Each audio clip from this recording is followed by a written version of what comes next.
Bismillahirrahmanirrahim. Alhamdulillahirabbil alamin. Wassalatu wassalamu ala asyrafil anbiya wal mursalin. Sayyidina wa habibina wa syafiina wa maulana Muhammad. Rabbi shrah li sadri wa yassir li amri wahlul 'uqdatam min lisani yafqahu qawli. Rabbi yassir wa la tu'assir. Rabbi tammim bi khair. Subhanaka la ilma lana illa ma 'allamtana. Innaka antal alimul hakim. Wa bisanadil muttasil ila imamil muallif rahimallahu ta'ala wa adama nafa'a bi ulumihi fid darin amin. Qala Allahu fi kitabihil mubin wa huwa asdaqul qailin. A'udzu billahi minasy syaithanir rajim. Bismillahirrahmanirrahim.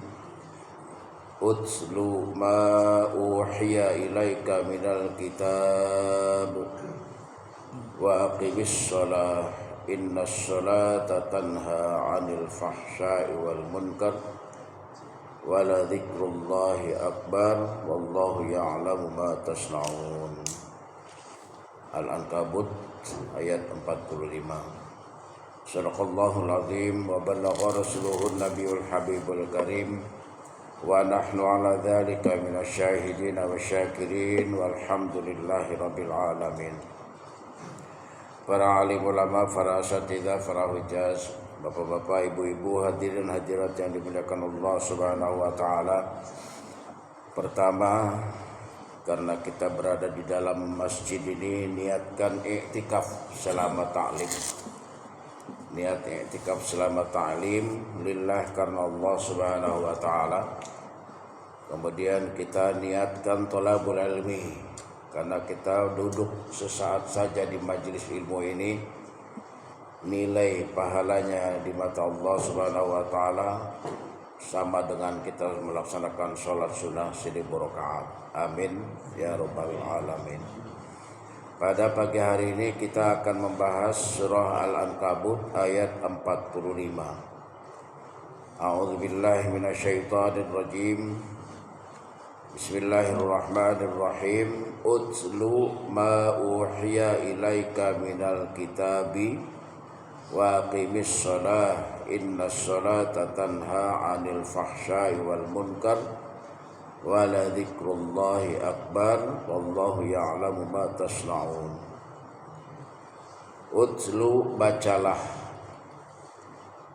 ma uhiya, apa yang telah diwahyukan kepadamu, minal kitabi, dari kitab yakni Al-Quran, wa qimis sholah, dan dirikanlah sholat, sesungguhnya sholat itu dapat mencegah perbuatan keji dan munkar, wa la dzikrullahi akbar, dan perbanyaklah mengingat Allah yang maha agung, wallahu ya'lamu ma tasna'un, dan Allah ya'lamu, terus menerus mengetahui, ma tasna'un, apa yang diperbuat oleh kita semua. Dalam ayat ini yang harus kita cermati, pertama dari kata kalimat utlu, bacalah. Kemudian dibandingkan dengan kalimat ikra, juga bacalah.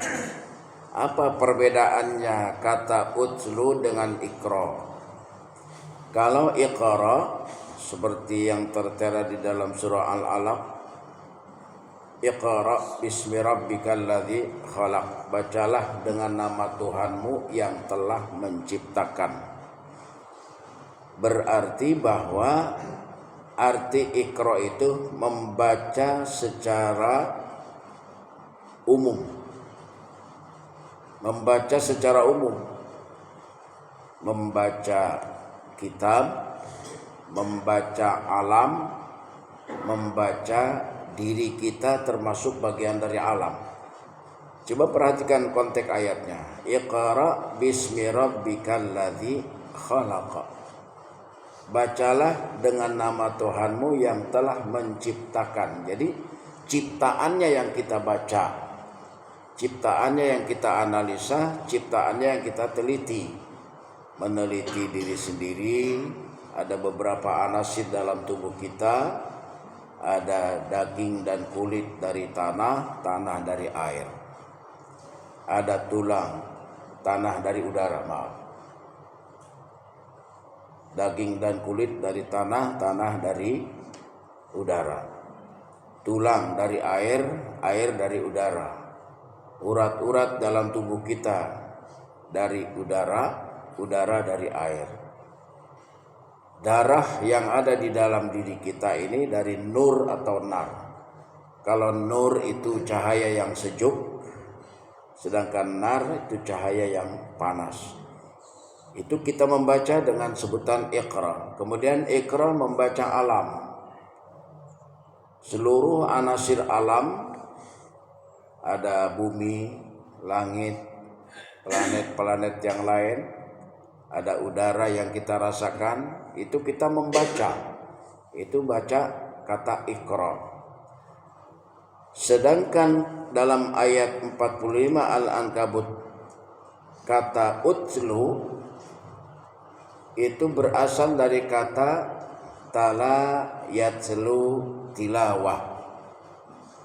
Mungkin kita sering dengar tilawatil Quran. Itu dari kata tala yatslu tilawah, membaca. Kalau Iqra itu berasal dari qara'a yaqra'u Qur'anan, menjadi masdar. Iqra-nya adalah fi'il amar. Tala yatslu tilawatan, membaca. Lalu di dalam ayat ini ada fi'il amarnya, utlu, bacalah. Tala yatslu utlu, bacalah. Kalau Iqra tadi membaca secara umum, sedangkan utlu ini membaca secara detil, secara analisis. Karena di dalam konteks ayatnya utlu ma uhiya, bacalah apa yang diwahyukan. Dalam konteks ini adalah Alkitab, yakni Al-Quranul Karim, dan 4 kitab yang lain seperti Injil, Zabur, Taurat. Juga seluruh Nabi dan Rasul yang 124.000 itu dilengkapi oleh Allah dengan kitab.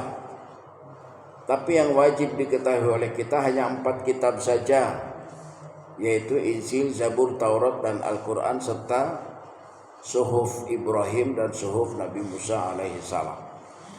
Sesungguhnya 124.000 Nabi dan Rasul itu juga mereka diberikan kitab oleh Allah Subhanahu wa Ta'ala dalam bentuk fisik, berbentuk jasmani dan rohaninya.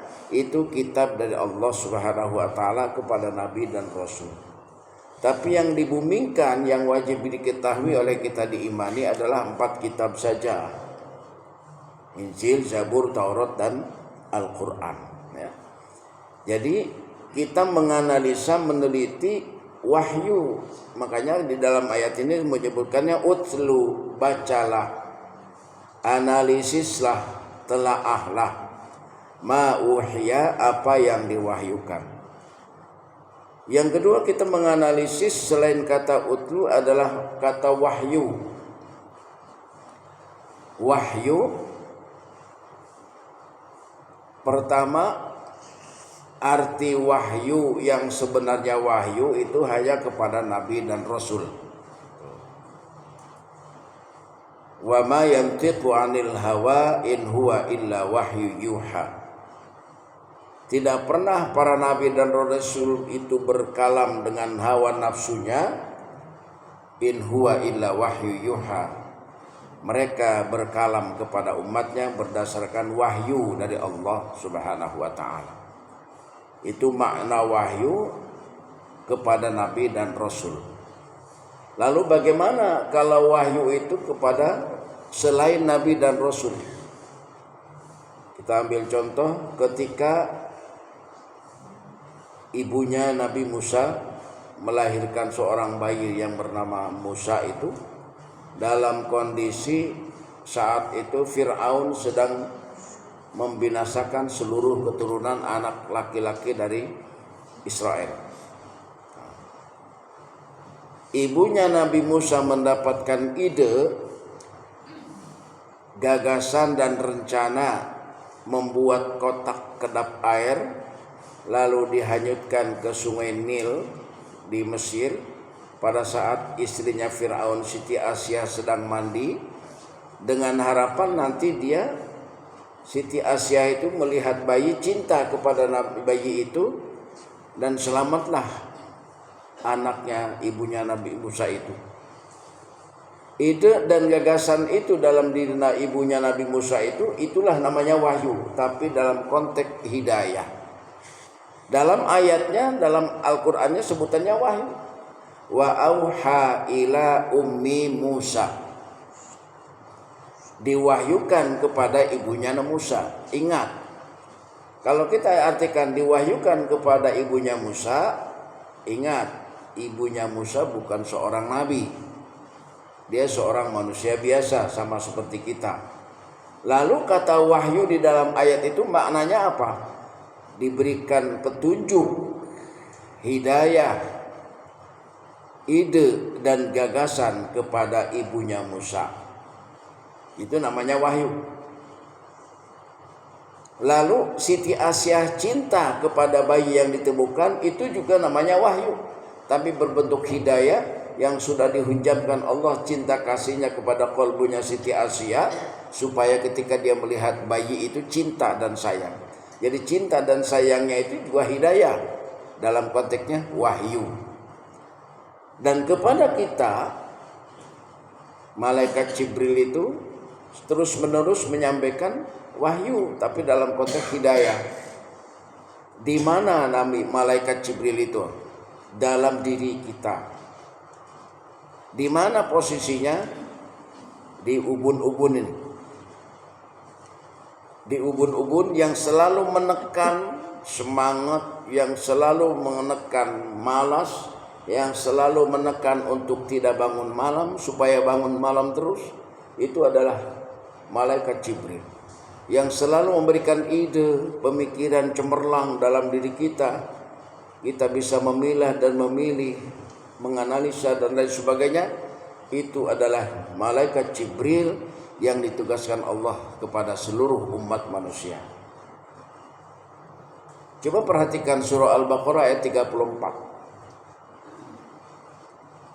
Wa idh qulna lil malaikati isjudu li Adama fasajadu illa iblis. Ingatlah ketika kami berkalam kepada para malaikat, usjudu li Adam.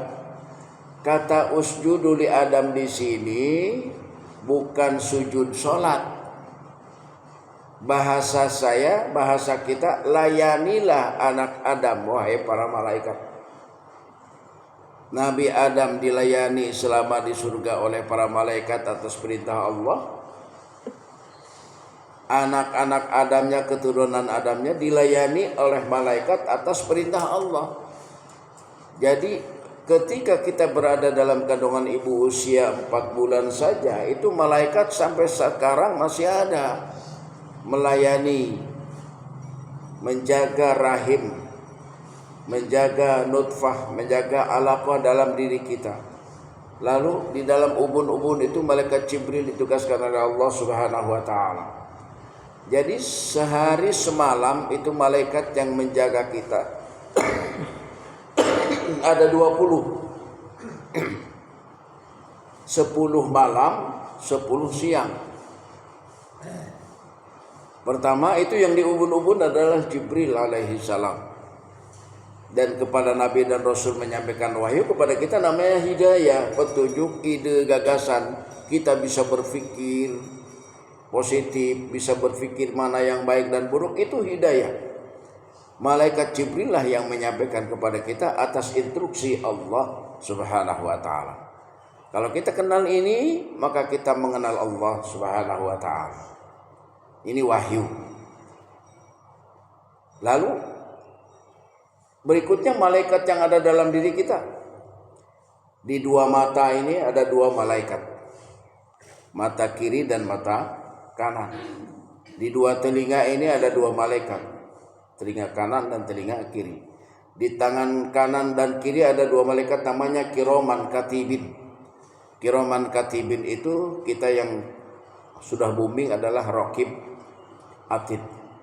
Kemudian di 2 bibir atas bawah ada malaikat, dan di lisan ini ada 1 malaikat. Maka 10 malaikat itu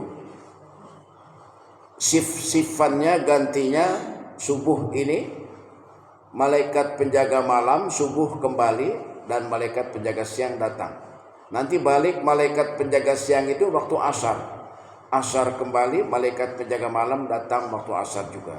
Jadi bergantian selama sehari semalam 10 malaikat itu. Makanya dalam surah Al-Qadar disebutkan tanazzal, sif-sifan, bergantian mereka menjaga, melayani kita selagi umat Rasulullah, anak-anak Adam alaihi salam. Itu wahyu. Kemudian di sini minal kitab, yang suruh dianalisa, diteliti adalah kitab, yakni surat dari Allah. Al-Quran ini surat dari Allah. Al-Quran itu nggak ada bab, nggak ada fasal, yang ada surat. Dari suratul Fatihah sampai surah An-Nas, surat. Yang namanya surat berarti kita harus mengerti isi suratnya apa. Jadi kalau kita membaca surat tidak mengerti isi suratnya, apa jadinya? Kalau kita dapat surat dari anak tapi kita nggak ngerti isi suratnya, pasti bingung. Ada orang dapat surat dari anaknya nggak ngerti, begitu ditanya oleh tetangganya, apa isi suratnya Pak? Saya tidak tahu. Begitu dibaca oleh orang yang mengerti bahasanya, ternyata anaknya di rumah sakit mau diamputasi. Jadi surat dari Allah ini harus dibaca. Makanya kata Allah dalam ayat ini, utlu, baca surat dari saya itu. Alif Lam Mim. Apa artinya? Itu kode-kode sandi dari Allah. Harus paham itu. Kalau misalnya itu terserah Allah isinya apa. Kata Allah, aku sudah kasih surat, kok dibalikin lagi kepada aku. Contohnya misalnya Pak Lurah kirim surat ke Pak RT. Begitu ditanya oleh warganya, Pak RT apa isi suratnya? Nggak tahu saya, kita tanya saja sama Pak Lurah nanti. Percuma ngasih surat kalau tidak mengerti isinya. Jadi itu yang dimakna dengan utslu, bacalah kitab dengan makna apa yang terkandung di dalam surat Allah Subhanahu wa taala. Baca Yasin berkali-kali, isinya ngerti enggak? Pahami itu. Baca Waqiah berkali-kali, isinya ngerti enggak? Pahami itu.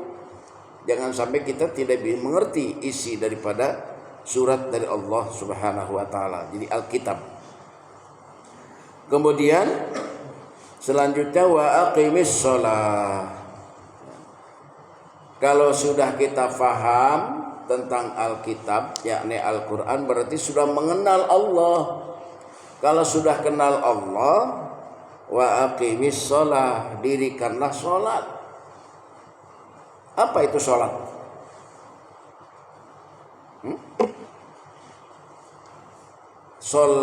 Sholli, menyambungkan kalbu kita, ruh kita, nur kita dengan nur Allah Subhanahu wa taala. Bagaimana bisa menyambung kalau belum kenal? Ini. Bagaimana bisa connect dengan Allah kalau kita belum kenal dengan Allah? Karena sholat itu menyambungkan nur kita, menyambungkan ruh kita dengan zat Allah Subhanahu wa taala. Bagaimana caranya? Karena itu tadi kita membaca diri, mengenal esensi tubuh kita. Karena para ulama mengatakan awal wajibil insan ma'rifatul ilahi bisighari. Kewajiban manusia pertama itu sebenarnya bukan sholat, bukan zakat, bukan puasa, tapi mengenal Allah Subhanahu wa taala.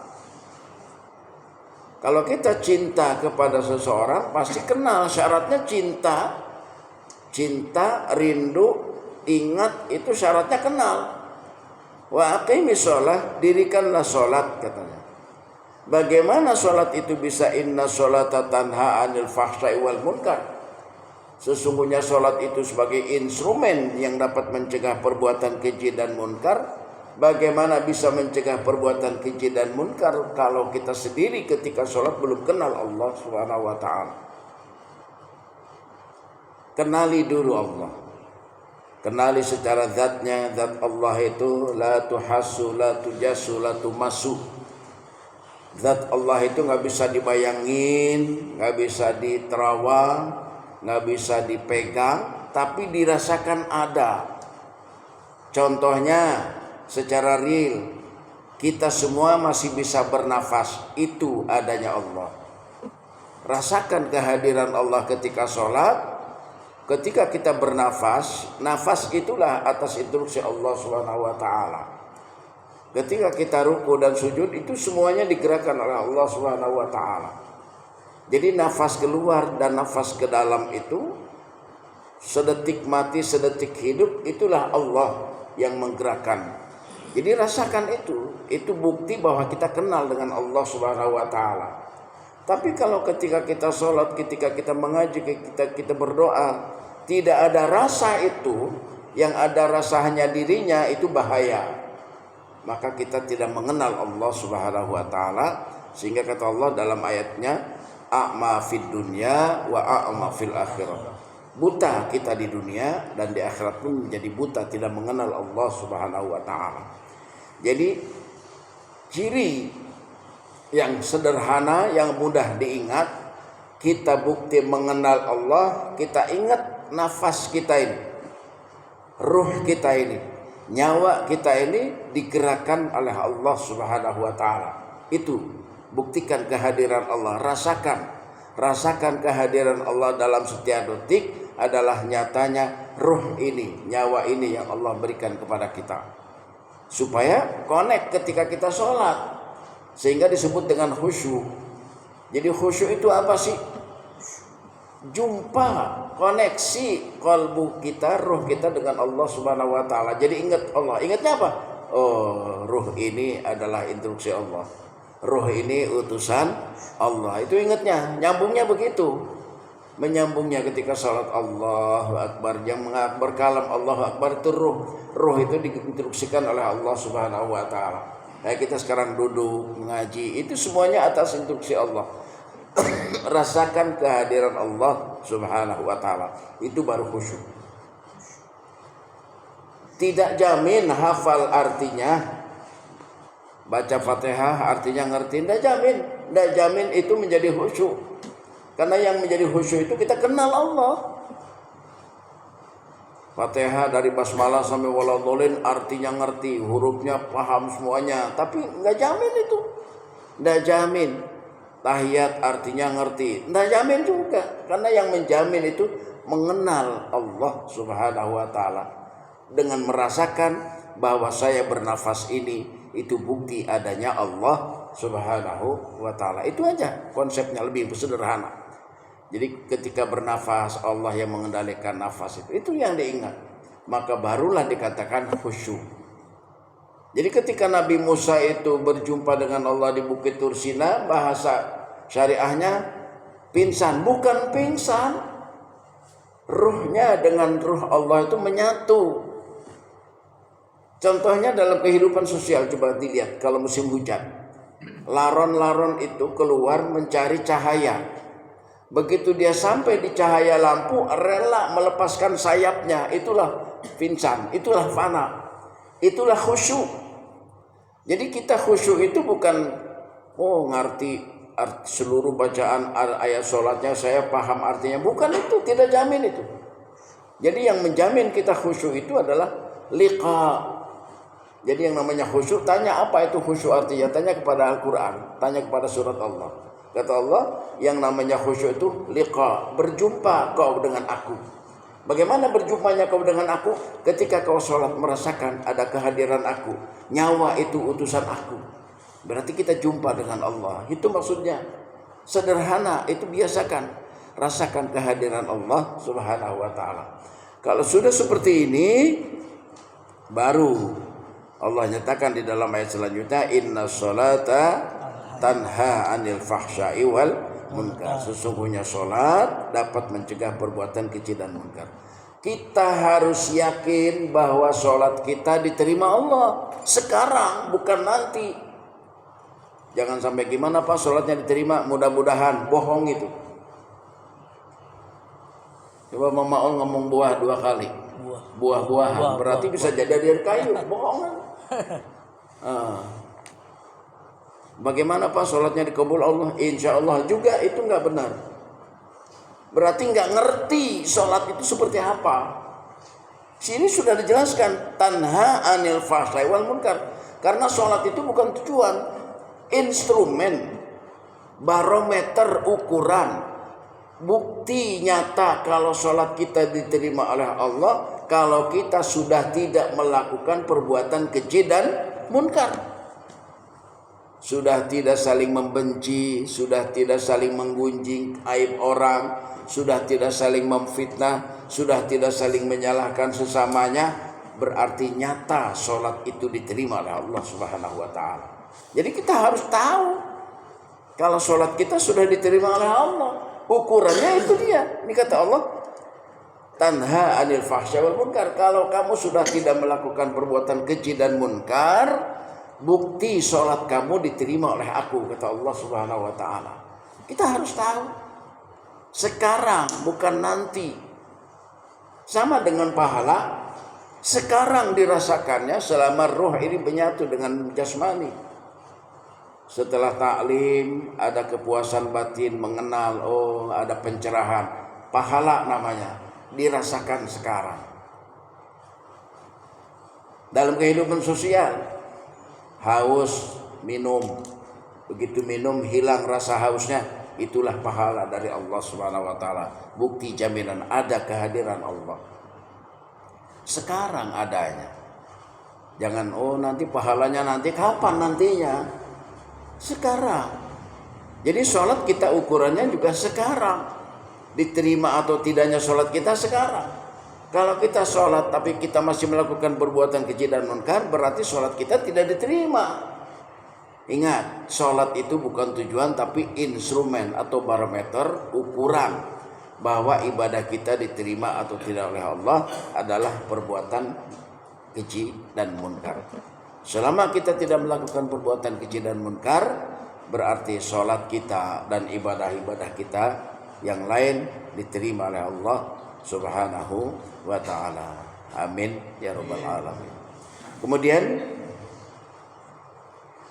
wala dzikrullahi akbar, dan ingatlah Allah yang maha agung. Jadi jamaah sekalian, untuk ingat itu syaratnya kenal. Rindu syaratnya sudah kenal. Cinta syaratnya sudah kenal. Jamaah ingat Ustadz Endang karena sudah kenal. Kalau tidak kenal nggak mungkin ingat. Nah, Allah indah sekali ayat ini. Ingatlah kamu kepada Allah yang maha agung. Berarti kita sudah kenal. Kenalnya apa? Itu aja satu konsepnya.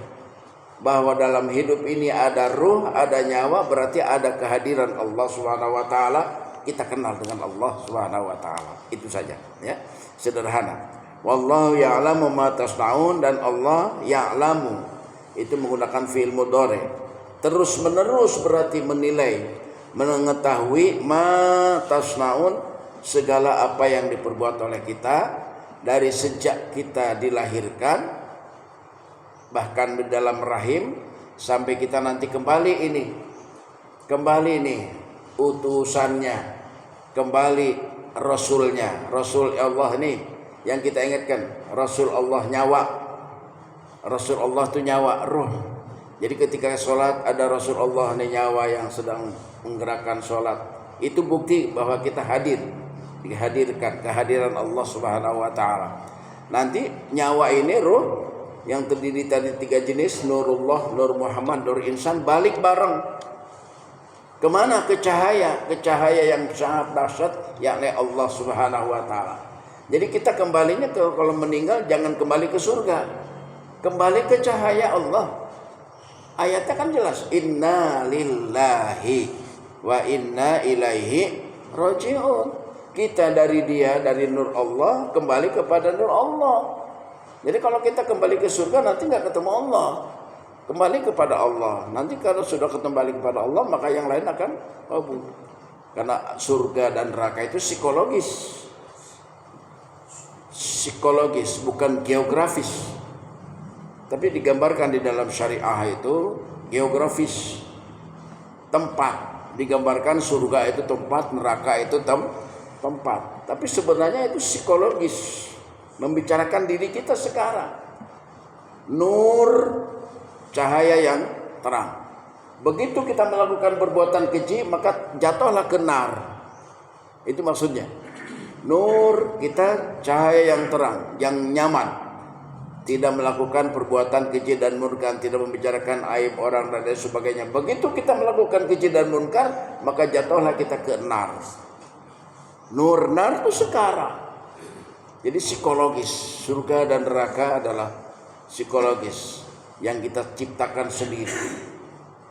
Kalau kita ribut, makanya ada malaikat penjaga neraka, Malik. Malik itu milik. Orang yang paling susah melepas miliknya. Begitu miliknya hilang, pasti dia marah. Itulah neraka. Begitu dia ribut dengan keluarganya atau dengan temannya, itulah syaitan. Jadi adanya dalam hidup dan kehidupan kita. Makanya kata Allah, inna sholata tanha anil fahsya'i wal munkar. Kalau kalian sudah tidak ribut, tidak keji, tidak munkar, maka kalian bukti nyata sholatnya diterima oleh aku, dan bukti nyata kalian berjumpa dengan aku, kata Allah Subhanahu wa ta'ala. Jadi nurullah, nur Muhammadur insan, balik kembali ke cahaya, ke nur Allah Subhanahu wa ta'ala. Itulah yang dimaksud dengan balik ke jati dirinya, pulang ke asal. Jasmaninya masuk ke kubur, ke asalnya, ke tanah. Nurullah, nur Muhammadur insannya kembali kepada jati dirinya, pada nur Allah Subhanahu wa ta'ala. Semoga bermanfaat apa yang kita bahas pada kesempatan ini. Asyhadu an la ilaha illallah wa astaghfiruka wa atubu ilaik. In uridu illal islah mastata'tu wa taufiq illa billah. Wassalamualaikum warahmatullahi wabarakatuh. Masyaallah hadirin jemaah salat subuh atau kajian subuh yang dirahmati dan diberkahi Allah Subhanahu wa taala. Mungkin apa materi yang beliau sampaikan pada kesempatan kali ini ada yang ingin ditanyakan, silakan kami beri kesempatan bertanya kepada jemaah sekalian terkait materi yang disampaikan pada kesempatan kali ini.